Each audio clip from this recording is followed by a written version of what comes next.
Following the breaking news of the 5 soldiers shot today at Fort Stewart in southeastern Georgia, an Army base about 40 miles outside Savannah, a community of more than 10,000 people.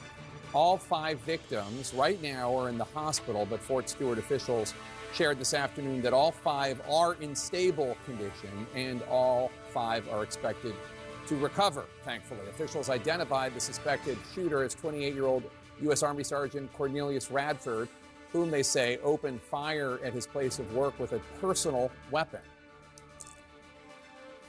Soldiers in the area that witnessed the shooting immediately and without hesitation tackled the soldier, subdued him, that allowed law enforcement to then take him into custody. That was Brigadier General John Lubis at Fort Stewart. Here's what else we know about how exactly the events unfolded this morning. Just before 11 a.m., we're told law enforcement was dispatched to the possible shooting at Fort Stewart. 8 minutes later, at 11:04, the base was locked down. At 11:09, emergency personnel were sent in to treat at least 5 soldiers shot. They were treated on the base before being sent to the hospitals. By 11:35 a.m., the shooter had been apprehended. 35 minutes later, the lockdown on the main containment area was lifted. I want to bring in CNN's Isabel Rosales. And Isabel, where is the suspect right now, and what do we know about him? Jake, good evening. He is in pre-trial confinement awaiting a charging decision. This is according to the general there of the base. He's awaiting that charging decision by the Office of the Special Trial Counsel.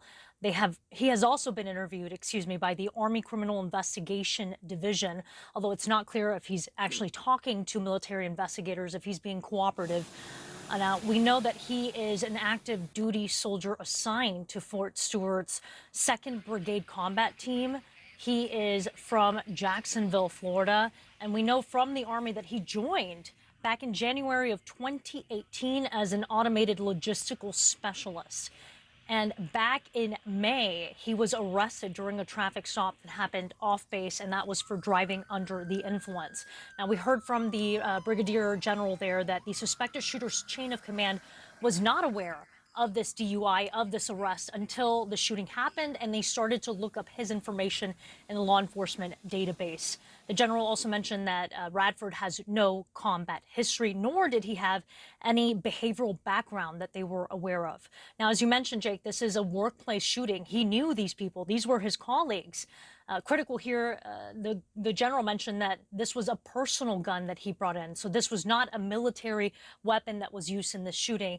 This was his own personal gun. They're investigating how he got that onto base. And Isabel, the general said that luckily all the soldiers that have been shot are expected to recover. How are they doing? What more do we know about their condition, if anything? Yeah, it's such great news that we heard in the midst of all of this, that the 5 soldiers who were shot, they are in stable condition. They're expected to recover. So this was a total of 5 soldiers. 3 out of the 5 required surgery. 2 of them have been moved over to a Trauma 1 center in Savannah. But again, all of them are expected to survive. They'll be okay.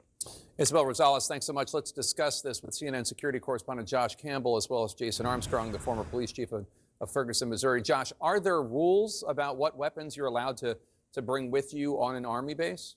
Yeah, firearms are highly regulated. In fact, but for a select group, including law enforcement, you're essentially unable to lawfully carry a firearm on a military base. In certain installations, including this one here, Fort Stewart, if a soldier brings a personal firearm on base, it has to be registered with the installation and then securely stored.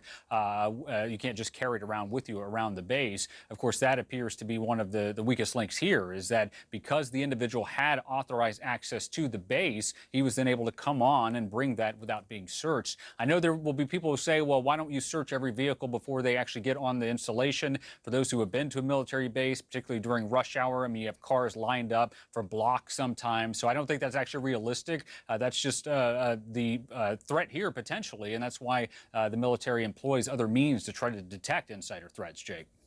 Chief Armstrong, we know that the suspect's in custody and that he was tackled and subdued by soldiers. What does this tell you about how this might have played out? What it tells me is the individuals that were involved, they were all in the same area. Potentially, they all worked together. And so whatever led this individual to make the decision to pull the weapon out and to start just shooting individuals, one, it was either related to an altercation or something that was sparked in the moment, and this was an act that was just in the moment, or it was something where this individual had a long-standing challenge or problem with somebody there, and things escalated to where they felt the need to bring a weapon into that space and wanted to carry this out. And Josh, you're still an officer in the military reserve. What does the U.S. military do to try to prevent and stop incidents like these? Obviously, this is not as bad as the Fort Hood shooting we all remember from years ago, but it could have really, I mean, it's bad enough, but it could have even been much worse. Yeah, absolutely. I mean, but for those soldiers subduing this person, you can only imagine how worse this could have been.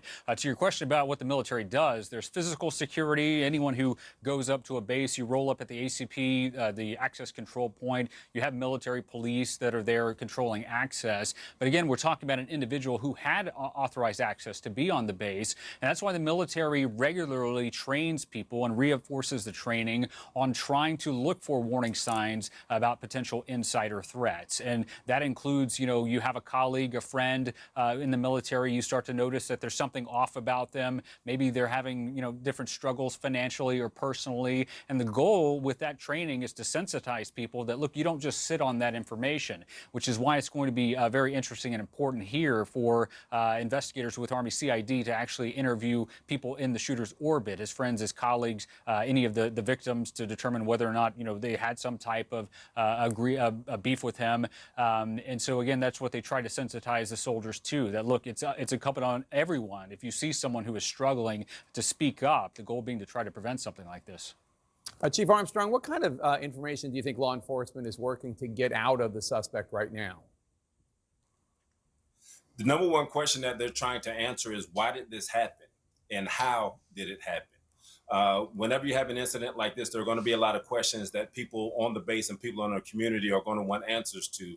And you're trying to figure out what contributed to this, because the number one thing that you want to do on the other side of it is to try to ensure that this doesn't happen again. So they're going to be looking at how this happened, how he got the weapon in there, why the checks and balances that they had in place failed in this instance, so they can put things in place to try to prevent this from happening again. And Josh, while the motive remains unclear and under investigation, I'm curious your thoughts as to how investigators are working to figure that out right now. Obviously, they're interrogating the suspect. Beyond that, what else? Yeah, we're not talking about someone just firing upon one person. And so, it appears this could have been, indiscriminate firing. So there will be that question. What was the motivation? Was this some type of a situation between this individual and a group? Were there other stressors that this person was then acting upon? It's interesting. The FBI has gone back and studied past mass shooters, the famed FBI profilers. They found certain commonalities, and that is that most people in these situations, they don't just snap one day and then start to engage in violence, but they go along this pathway and become more and more working toward that violent effort. And a lot of times, in most of these situations, the profilers have found they do exhibit those warning signs. And so that will be what is critical here, to try to determine what was the shooter going through in his life that then, resulted in this. Interestingly, our colleague John Miller reported that back in May, the suspect was arrested by local law enforcement, it appears off base, for driving while under the influence. It appears that information did not actually get to the military, because a brigadier general who spoke just a short time ago said that they weren't aware of that past contact. And so there is this question, were there things that were spiraling in his life, to include now running up against the U.S. criminal justice system? All those big questions for investigators as they try to piece together the why. Well, you mentioned the U.S. criminal justice system, Josh, and I'm wondering on that. I mean, obviously the military has its own uniform code of justice. Yeah. Is he ultimately just going to be handed over to local law enforcement, whether the sheriff's department or the police department? Or is there some way that the military will handle this? Yeah, and when I said that, I meant the DUI off base would be handled by the regular U.S. criminal justice system. But he's now in the military justice system, which falls under what they call the Uniform Code of Military Justice. The military has its own justice department and its own prosecutors, its own courts, for example. And that is where he will be likely, I assume he will be tried here, obviously for attempted murder, it appears. And, obviously the military can convict people and confine people just like the U.S. Justice Department could as well. And so he certainly faces very, very serious consequences. We are following the break. All right, y'all. So there you have it. Hey, so yeah, the mass shooter suspect, the black dude, he's been caught for the Fort Stewart shooting. Five people, five of his co-workers was shot. You know, he shot them, but they all expected to survive. So hey, we're gonna get y'all. Tell me what y'all think about this. Everyday News Channel. Hey, like, share, and subscribe, y'all.